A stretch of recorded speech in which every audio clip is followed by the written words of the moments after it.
Hey friends, it's Chelsea.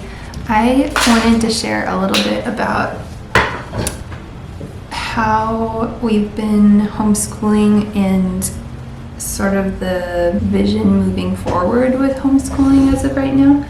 So we're technically entering the earliest grade level years. And so that makes things feel a little more official. But the way we've been approaching the method of our homeschooling has been unschooling for the past 2 years, and it's just been really interesting to see kind of the direction that it's taken. So before we were ever really even thinking about school stuff, we were getting the Voice of the Martyrs, I think it's a monthly newsletter. So this is their 50th anniversary edition. And I think right now this is the one that you get right away when you sign up. It's free. And we've been getting it for years. And they also sometimes have sort of their like gift catalog in there. And years ago, even before I was married and had kids, I had gotten one of their children's books for a friend of mine's, a little boy. And then I was so excited to buy them for our kids. And so I bought those. And then the sort of like the next like age level stuff that they had in their gift catalog was this Torchlighters set. And I really like Perpetua. So there's this DVD that has all of these different stories on it, and then there's the coloring book. Workbook that goes along with it. There's like some coloring pages and some like crossword puzzles and little like vocabulary words and all sorts of interesting stuff in there.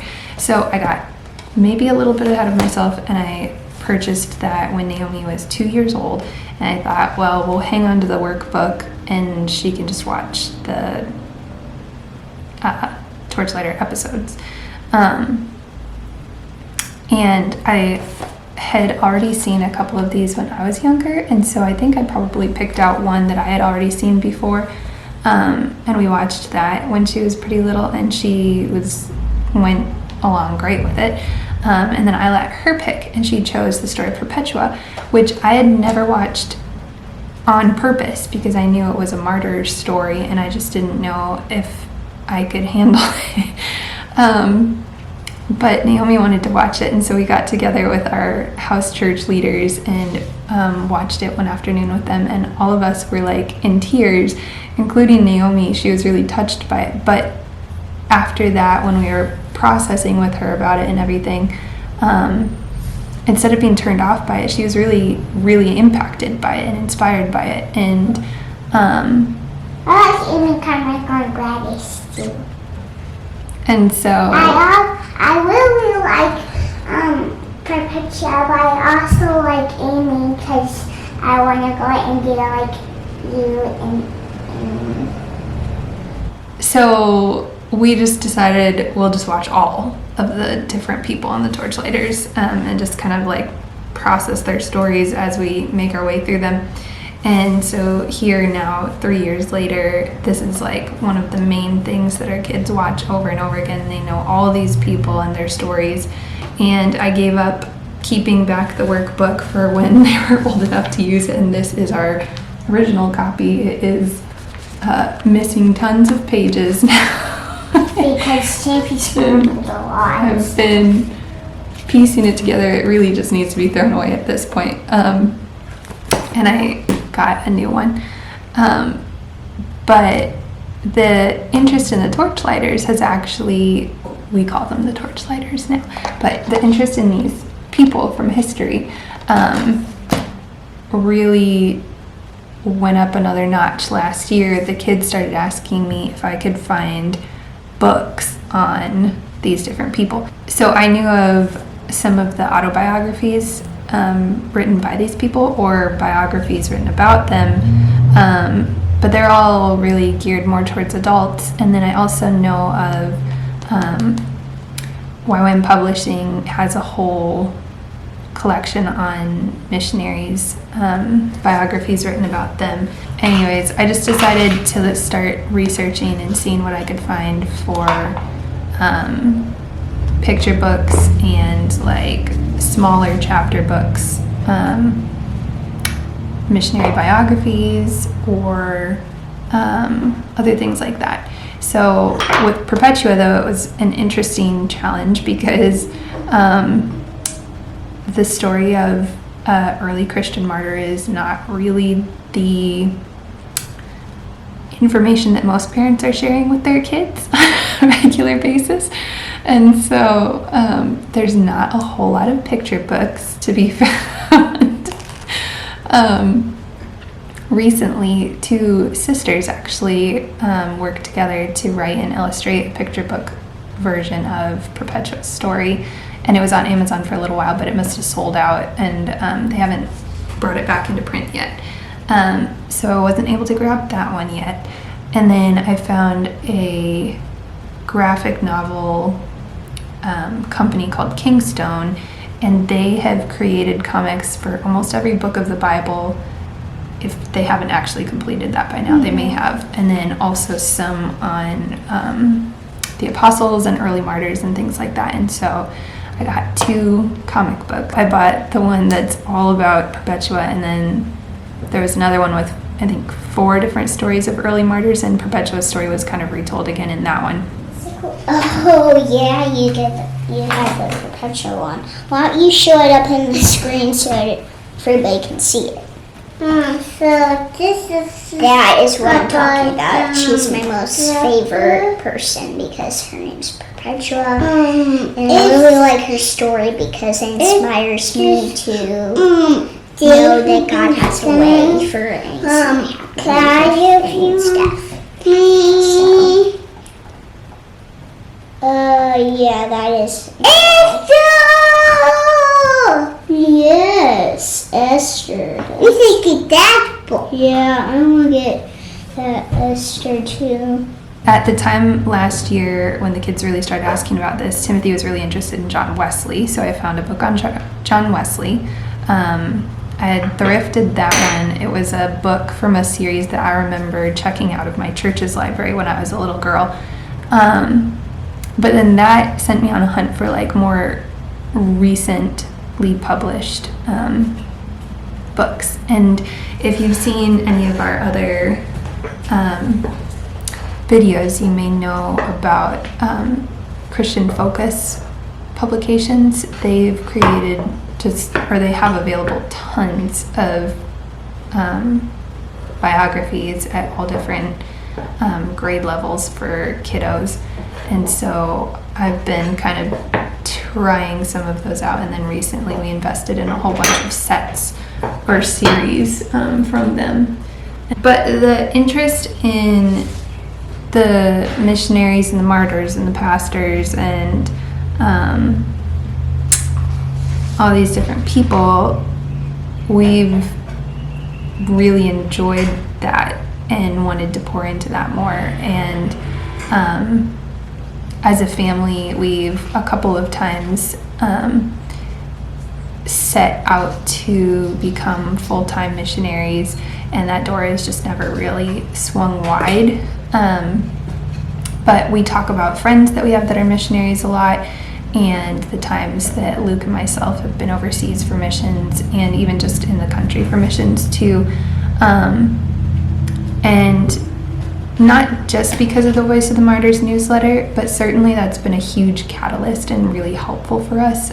We have some of their posters up on our wall in our homeschool room and things like that, but we try to carry the persecuted church close to our hearts and remember to pray for them and give to help them. We've been in really desperate need before many times ourselves, and so we're familiar with how that feels, and we really want to be not just available, but like sacrificially giving of ourselves to support our brothers and sisters around the world who are really, really faithful to the Lord and just need help. So anyways, this has all just kind of like been bits and pieces of just our natural life coming together. And I recently have decided that this is really the trajectory of our schooling, not just for this past year, not for the next year only, but like as a family moving forward.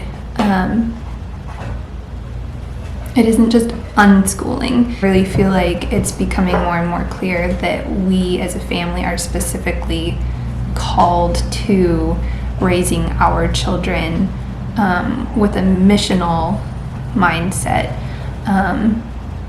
And if you really know what I mean by that, you know that that means to your neighbor, that means up and down your street in your own city, it means around your own country, but certainly overseas as well. And I'm kind of coining the phrase mission schooling for our like call and philosophy in homeschooling. And there's so much with that just gets me excited, because I think about all of the things that you have to overcome as a missionary in a foreign country, how there's the culture shock, there's learning new languages, there's different foods, and just like cultural traditions, even just understanding like why people do what they do, the customs and things like that, all of these challenges that you face when you go overseas.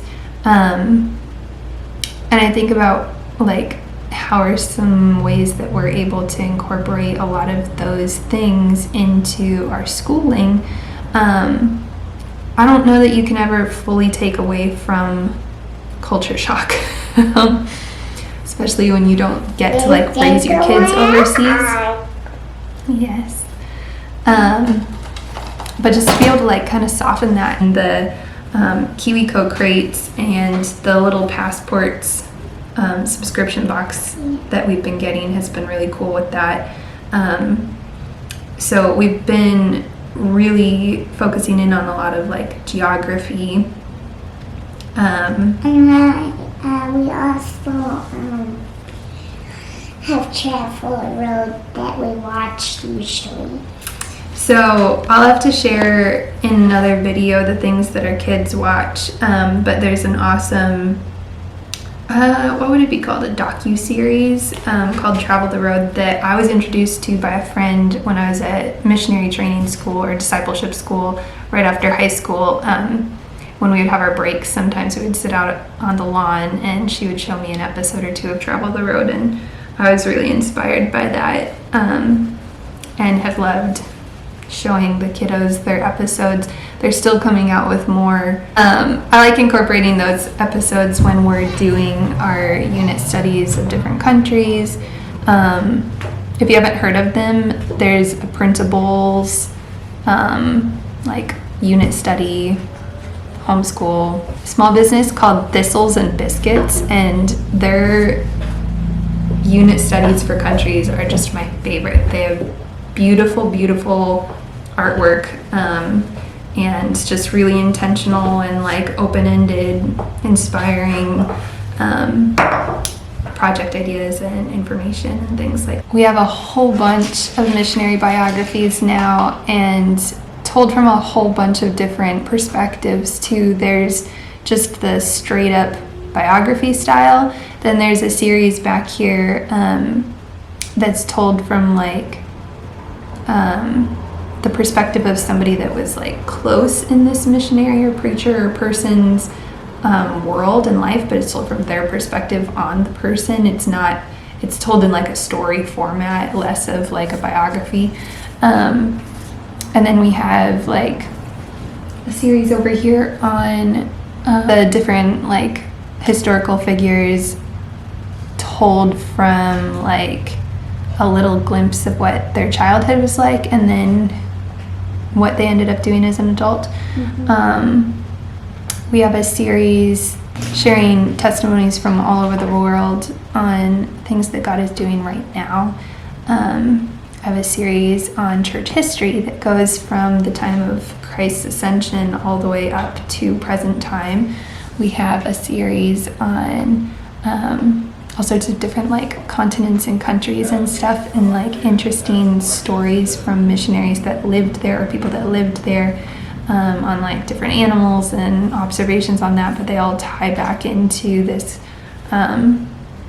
like discipleship at the end. And yeah, there's just like a lot of fun stuff. I want to not just be prepared to do missions in a first world country, but also for preparation for third world countries. I'd love to incorporate like camping and like bushcraft training, and yeah, I've just got tons of ideas for Mom, all of that stuff. I But want to do a little video myself.